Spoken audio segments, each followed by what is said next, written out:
Ei, minhas lindezas, tá todo mundo bem, né? Eu espero que sim. Vamos começar então os nossos estudos sobre algo super interessante na geografia, que é orientação. Desde os primórdios da humanidade, a gente sempre precisou se orientar no espaço geográfico. E vamos pensar uma coisa: lembra daquela atividade que a gente fez todo mundo junto dentro de sala, que eu disse para vocês para fechar os olhos e eu fui ditando alguns locais aqui na cidade? Pois é, aquilo que a gente fez foi orientação, porque nós já conhecemos alguns pontos do espaço geográfico.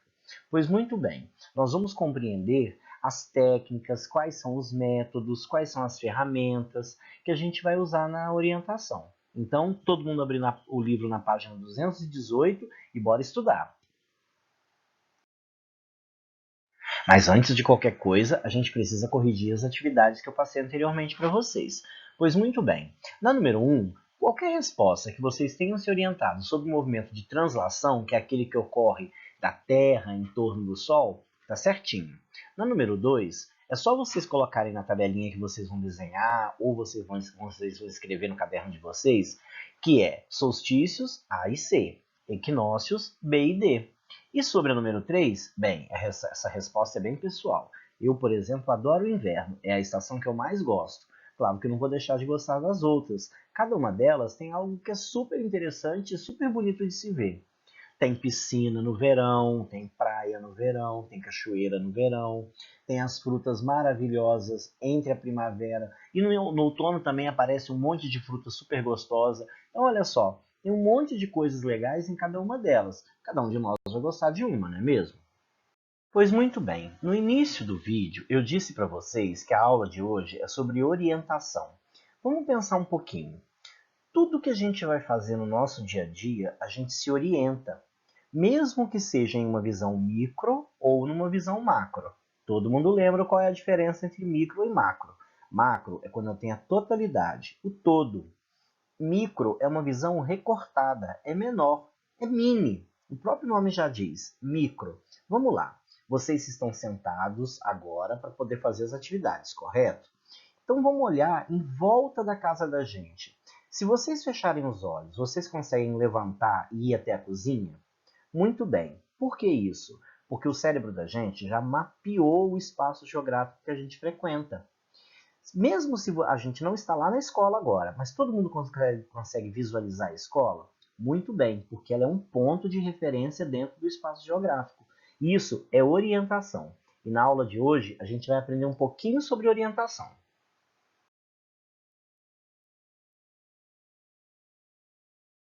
Nós temos atualmente tecnologias super modernas aplicadas à cartografia, que é a ciência que desenha os mapas, que cria os mapas. Muito bem, eu tenho sensoriamento remoto, aerofotogrametria, que são as fotos aéreas, o GPS, que todo celular tem um sistema de GPS integrado. É por isso que quando a gente viaja, a gente vai postar alguma coisa, o próprio celular pergunta se a gente quer postar estando naquele local. Ou quando vocês vão tomar aquele açaí e vocês conseguem, através do login, identificar o local que vocês estão. Isso é graças a um sistema integrado de GPS, que é um sistema de posicionamento global. E os SIGs, que são sistemas de informação geográfica. Quase que engasguei, viu? Mas vamos por partes. Sensoriamento remoto. Ele consiste em um conjunto de técnicas para captar registro de imagens à distância, por meio de satélites ou de diferentes sensores, como equipamentos fotográficos, scanners, radares. Essa técnica, que registra a imagem da Terra através de sensores, existem nos satélites artificiais, podendo ser classificados como sensor ativo, aquele que usa radiação emitida pelas fontes artificiais, satélites e radares, e o passivo, é um tipo de radiação emitida pelas fontes naturais, no caso, o nosso Sol. Aqui a gente tem uma imagem mostrando para vocês como que funciona um satélite. Ele está bem lá em cima, acima da atmosfera terrestre, quase no espaço já, em torno do planeta. Graças à força gravitacional do planeta Terra, ele fica circulando em volta no nosso planeta. E o que acontece? Ele consegue captar a imagem e enviar essas imagens aqui para a gente. dentro de um servidor de tratamento dessas imagens. Vai transformar elas para a cartografia e a gente vai poder utilizar na navegação de navios, por exemplo, para eles saberem o caminho que eles vão usar, ou nos caminhões, quando a gente estiver viajando, por exemplo, a mercadoria estiver chegando, a gente não consegue vistoriar por onde ela está passando? Pois é graças aos satélites artificiais que estão em torno do nosso planeta. Vamos aprender um pouquinho sobre os radares. Ele é um dispositivo que permite detectar objetos a longas distâncias através de ondas eletromagnéticas. Esse desenvolvimento permitiu superar o problema relativo à necessidade de se ter um tempo claro, nuvens ou sobre áreas de florestas. O controle de tráfego aéreo, por exemplo, usa os radares para rastrear aviões no solo como no ar e na hora de orientar os pilotos para que façam seus pousos mais suaves. Ele avisa, porque vamos pensar um pouquinho, os carros têm as estradas. Usando o farol, mesmo que a gente dirija à noite, a gente vai perceber que está vindo outro carro, correto? Agora, os aviões não têm uma estrada. Então, o que eles fazem? Eles usam os radares. É por isso que quando a gente vê nos filmes, que quando o piloto vai começar a chegar perto do aeroporto, ele pede autorização para saber se não tem nenhum outro avião passando por ali. Na torre de comando, eles sabem que tem outro avião ou não através dos radares. E vamos ao SIG, o Sistema de Informação Geográfica. É super interessante. Imagina que tem um avião ou um drone passando em cima daqui de Carangó e ele vai tirar várias fotos. Lá na central de SIG, eles vão detalhar cada uma dessas fotografias, as ortofotoimagens.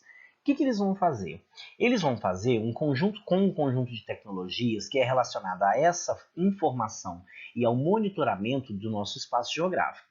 Vai fazer a utilização conjunta de mapas digitais que vão ser elaborados com auxílio de banco de dados informatizados, o uso do GPS.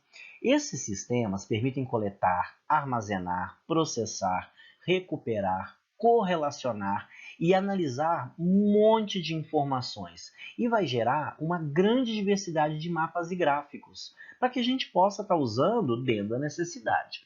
Olha nesse exemplo. Aqui embaixo eu tenho a imagem do jeito que ela vai ser sobreposta por todas as camadas que estão acima.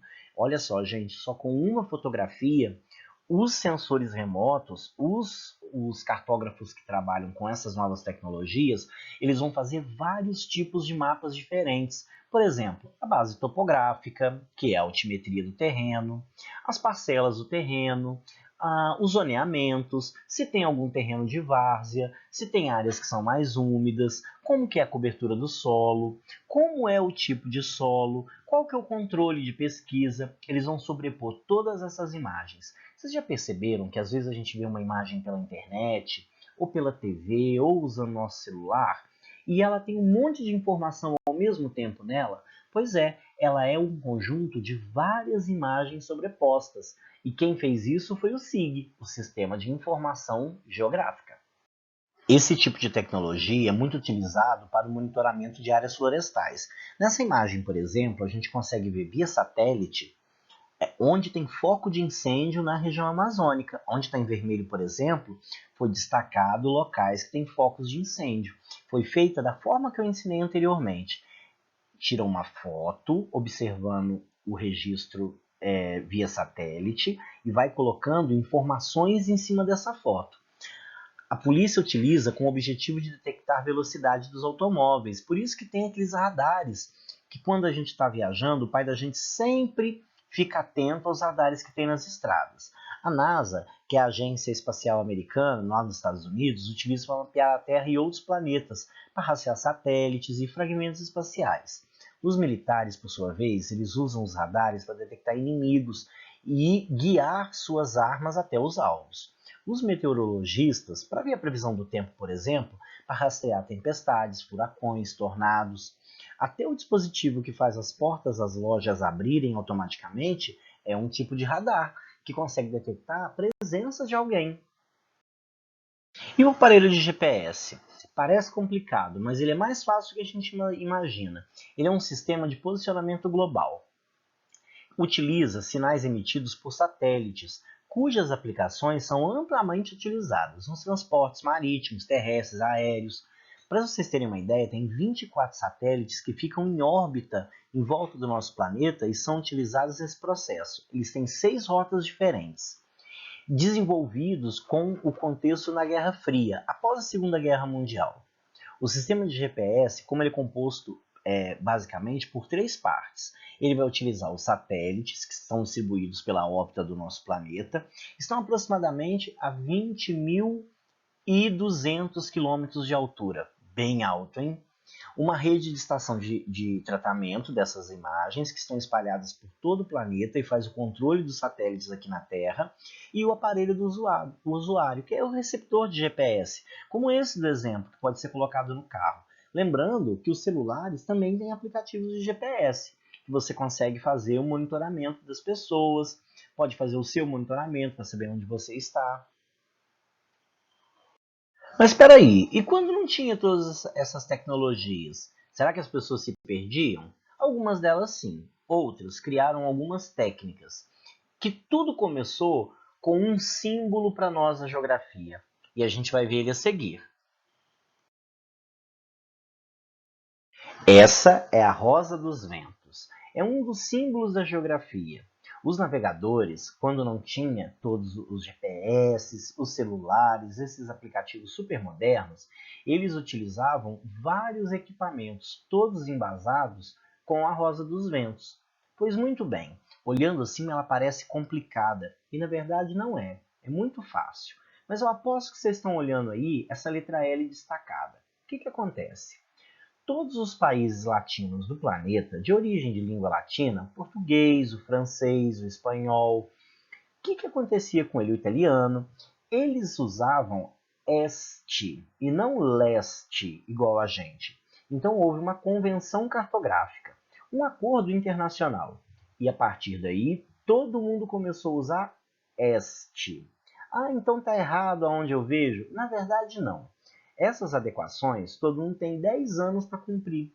Então, eles não estão errados. Só ainda estão no tempo para poder se adequar, se acostumar. Ao invés de usar leste, usar este.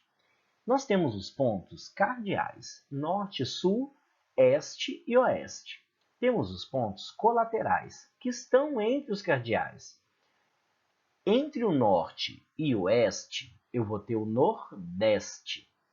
Entre o sul e o oeste, eu vou ter o sudeste.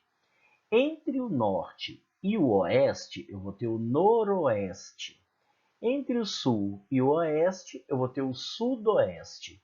E eu tenho os pontos de intermédio, que por sua vez, eles vão estar norteados ou a norte, ou a sul, ou a este, ou a oeste. Então, por isso a gente vai colocar, quando eles estiverem ao norte, por exemplo, entre o nordeste e o norte, é o nor-nordeste. Entre o nordeste e o noroeste, é o nor-noroeste. Entre o sul e o sudeste, é o sul-sudeste. Entre o sul e o sudoeste, eu tenho o sul-sudoeste. Entre o oeste e o nordeste, eu tenho es-nordeste. E assim, por sua vez, estou cada um deles. É bem fácil, não é? Mas e se a gente não tiver nenhuma bússola, não saber onde é o norte, não tiver com celular? Pois muito bem, todo mundo para a varanda de casa. Muito fácil fazer essa atividade. O que vocês vão fazer? Vocês vão colocar a mão direita de vocês apontada para onde o sol nasce. Por sua vez, a mão esquerda de vocês vai ficar em contraposição, porque vocês vão ficar com os braços abertos, correto? Olha como é fácil, igual está aí nesse desenho. A mão direita para onde nasce o sol é o este. O oposto do este é o oeste. À sua frente, você terá o norte. Atrás de ti estará o sul. Olha que legal. Todo mundo fazendo em casa. E depois, quem quiser postar foto, tirar foto, ou fazer um videozinho, postar e me marcar e marcar a escola, eu vou ficar super feliz, hein? Vamos fazer uns exercícios? Muito bem. Página 122. Eu quero que vocês façam para mim, por favor, as atividades do 1 ao 4. Bem facinho. Eu vou dar uma semana de prazo para vocês, então dá bastante tempo. Vocês vão ter até o dia 14 para postar essas atividades prontas para mim, tá bom? Só as respostas. Então, muito bom. Por enquanto, é só isso. Depois de amanhã, na quinta-feira, eu vou postar mais estudos orientados para vocês. Fiquem atentos, tá bom? Um beijo no coração de todo mundo, tô morrendo de saudade e amo mais que Milton Santos.